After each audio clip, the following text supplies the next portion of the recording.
قیامت کے دن تمام اولین اور آخرین کو جمع کیا جائے گا۔ وہ کس قدر ہولناک دن ہوگا، اس کی کیا کیفیت ہوگی۔ قرآن مجید میں بار بار اس کی منظر کشی کی گئی ہے۔ ایک حدیث میں جناب نبی کریم صلی اللہ علیہ وآلہ وسلم نے ارشاد فرمایا کہ جس حالت میں لوگ اپنے ماں کے پیٹ سے ننگے پیدا ہوتے ہیں، ایسے ہی میدان محشر میں جمع ہوں گے۔ حضرت عائشہ رضی اللہ تعالیٰ عنہ نے عرض کیا، یا رسول اللہ صلی اللہ علیہ وآلہ وسلم، سب کے سامنے ننگے ہونے سے کیسے شرم آئے گی، ایک دوسرے کو دیکھیں گے لوگ۔ حضور صلی اللہ علیہ وآلہ وسلم نے ارشاد فرمایا، لوگ اس وقت اپنی اپنی مصیبت میں اس قدر گرفتار ہوں گے کہ ایک کو دوسرے کی طرف دیکھنے کی مہلت ہی نہیں ہوگی۔ سب کی آنکھیں اوپر کی طرف لگی ہوئی ہوں گی۔ ہر شخص اپنے اعمال بد کے پسینے میں غرق ہوگا۔ کسی کا پسینہ پاؤں چڑھا ہوا ہوگا، کسی کی پنڈلی تک ہوگا، کسی کا پیٹ تک، کسی کا منہ تک آیا ہوا ہوگا۔ اس وقت ہر شخص سے 4 چیزوں کا سوال ہوگا۔ پہلا سوال یہ ہوگا کہ عمر کس کام میں ختم کی، دوسرا اور اللہ کے عطا کیے گئے جسم کو کس کام میں لگایا،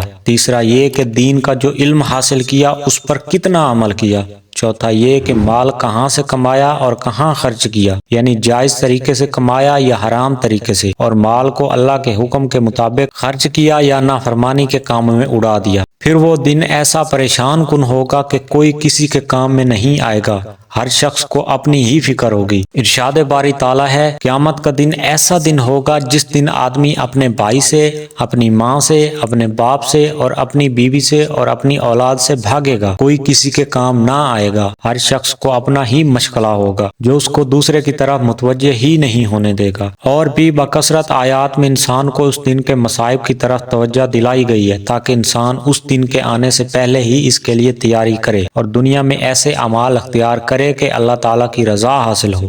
اللہ تعالیٰ ان کی خطا و قصور کو معاف فرمائے۔ جو لوگ تقوی و طہارت والی پاکیزہ زندگی گزارتے ہیں وہ قیامت کی سختی سے بھی محفوظ رہیں گے۔ اللہ تعالیٰ ان کے ساتھ خاص اکرام و اعزاز کا معاملہ فرمائیں گے۔ حضرت ابو ہریرہ رضی اللہ تعالیٰ عنہ سے مروی ہے کہ رسول اکرم صلی اللہ علیہ وآلہ وسلم نے فرمایا کہ 7 قسم کے افراد ایسے ہیں کہ اللہ تعالیٰ انہیں اس دن اپنے عرش کے سائے میں جگہ دیں گے جس دن اللہ تعالیٰ کے عرش کے سائے کے علاوہ کوئی اور سایہ نہ ہوگا۔ پہلا یہ کہ عادل بادشاہ، یعنی جس نے اپنی رعایا میں انصاف کے ساتھ حکومت کی ہو۔ دوسرا یہ کہ وہ جوان جس نے اپنی پوری عمر اللہ تعالیٰ کی عبادت میں گزاری ہو، یعنی جوانی کا زمانہ جس میں شہوات نفسانیہ کا خوب غلبہ ہوتا ہے، انسان جسمانی صحت و قوت سے پر ہوتا ہے، ایسے وقت میں نفس و شیطان کے اتباع کی بجائے اپنے اوقات کو اللہ تعالیٰ کی عبادت میں گزارتا ہے۔ تیسرا یہ کہ وہ شخص جو مسجد سے دل لگائی رکھتا ہے، یعنی نمازوں کے اوقات کا خیال رکھتا ہے، دنیا کے کاموں میں مشغول ہو کر نماز سے غافل نہیں ہوتا بلکہ دنیا کے کاموں کو اس طرح پورا کرتا ہے نمازوں کو وقت مسنون میں جماعت کے ساتھ ادا کرنے میں مخل نہ ہو۔ چوتھا یہ کہ وہ 2 شخص جو اللہ تعالیٰ کے واسطے آپس میں محبت اور دوستی رکھتے ہیں، جب آپس میں ملتے ہیں اس دھن میں ملتے ہیں کہ ملاقات بھی اس کے لیے ہوتی ہے کہ دین کے کام کو آگے بڑھایا جائے، اور جب جدائی ہوتی ہے تب بھی اس خیال میں ہوتے ہیں کہ دین کا کام انجام دیا جائے۔ پانچواں وہ شخص جس کو کوئی حسین و جمیل عورت بدکاری کی طرف بلائے اور وہ یہ کہہ کر اس عورت کی طرف رخ نہ کرے کہ میں تو اپنے اللہ تعالیٰ سے ڈرتا ہوں، یعنی اللہ تعالیٰ کے خوف کی وجہ سے موقع ہوتے ہوئے برائی سے بچتا ہے۔ چھٹا وہ شخص جو اس طرح مخفی طور پر صدقہ کرتا ہے کہ دائیں ہاتھ سے خرچ کرنے کی بائیں ہاتھ کو خبر بھی نہیں ہوتی، یعنی انتہائی اخلاص کے ساتھ خالص اللہ تعالیٰ کی رضا حاصل کرنے کے لیے مال خرچ کرتا ہے،